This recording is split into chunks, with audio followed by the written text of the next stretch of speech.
School education department ने सबसे detailed एक जो है एडवाइजरी SOP एडवाइजरी जो है जारी की है, जिसमें पिकनिक्स के हवाले से, एक्सकर्शंस के हवाले से और बच्चों की सेफ्टी के हवाले से जो है वो क्लियर कट जो है डायरेक्शंस दी गई है।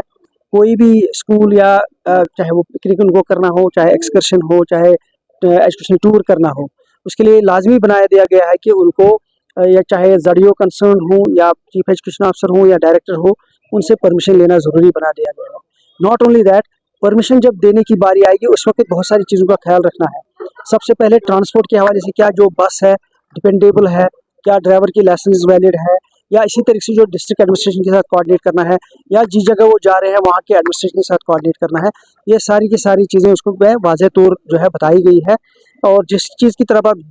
ने इशारा किया,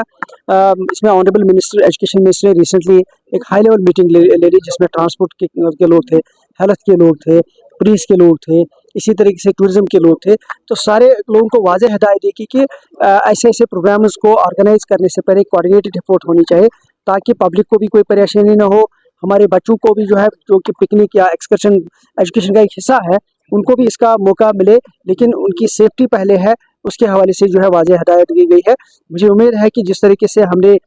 इसको जो है डिटेल तरीके पे एडवाइजरी इशू की है, इसको लेटर एंड स्पिरिट में जो है इम्प्लीमेंट करने के लिए क्लियर कट इंस्ट्रक्शंस न सिर्फ हमारे लेवल पे बल्कि ऑनरेबल मिनिस्टर साहब के लेवल पे दी गई। आपका जो सवाल है बिल्कुल सही है कि हमारे बहुत सारे अभी स्कूल हैं जो कि ऑलमोस्ट इन रेंटेड बिल्डिंग्स में है, लेकिन उसमें जो बुनियादी डिफिकल्टी हमें आ रही है कि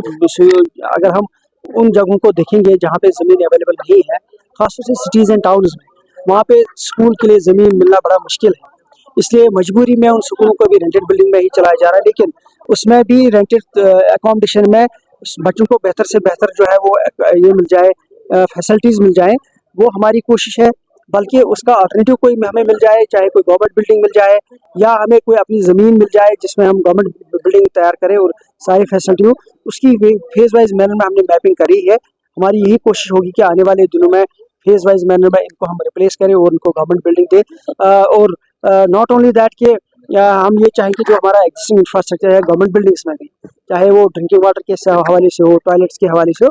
धीरे धीरे हम कोशिश करें कि समग्र आय और कैपेक्स फंडिंग के जरिए से हम उनको दूर करने की कोशिश कर रहे हैं, क्योंकि एक ह्यूज सेक्टर है और ये सारा करना एट ए टाइम पॉसिबल नहीं होगा, लेकिन पूरी कोशिश होगी खासतौर से दूर दराज इलाकों में और जहाँ गर्ल्स इंस्टीट्यूशन में, उनको पहले टारगेट पे करके जो है ये फैसिलिटीज हम प्रोवाइड करना चाहते हैं। तो अगर रिसेंटली जो हमारे Jammu Kashmir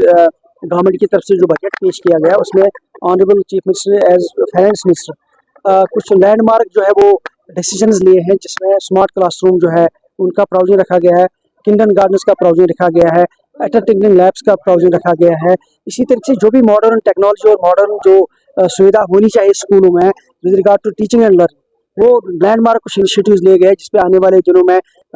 school education department काम स्टार्ट करेगा, ताकि वो जल्द अज जल्द वो फैसिलिटीज़ हमारे बच्चों को मिले। इसके अलावा जो हम गवर्नमेंट ऑफ इंडिया के बहुत शुक्रगुजार है कि समग्र में हमें बहुत सारी फंडिंग मिलती है ऐसे इनिशिएटिव्स के लिए, चाहे वो स्मार्ट क्लासरूम हो, टिंकरिंग लैब्स हो, या इसी तरीके से टैब्स का प्रोविजन हो, या बाकी जितने मॉडर्न इनिशिएटिव्स हैं वो हमें गवर्नमेंट ऑफ इंडिया की तरफ से समग्र में मिलते हैं। फंडिंग का कोई इशू नहीं है, लेकिन उसका बोनाफाइड यूज़ हो और सही इस्तेमाल हो, उसके हवाले से हमने प्रोसेस टाइम बाउंड बनाया हुआ, और इंशाल्लाह आप आगे वाले दिनों में देखेंगे कि जहाँ जहाँ ये फैसिलिटी नहीं है वहाँ फेज़ वाइज मैनर में हम लोग ये फैसिलिटी देंगे।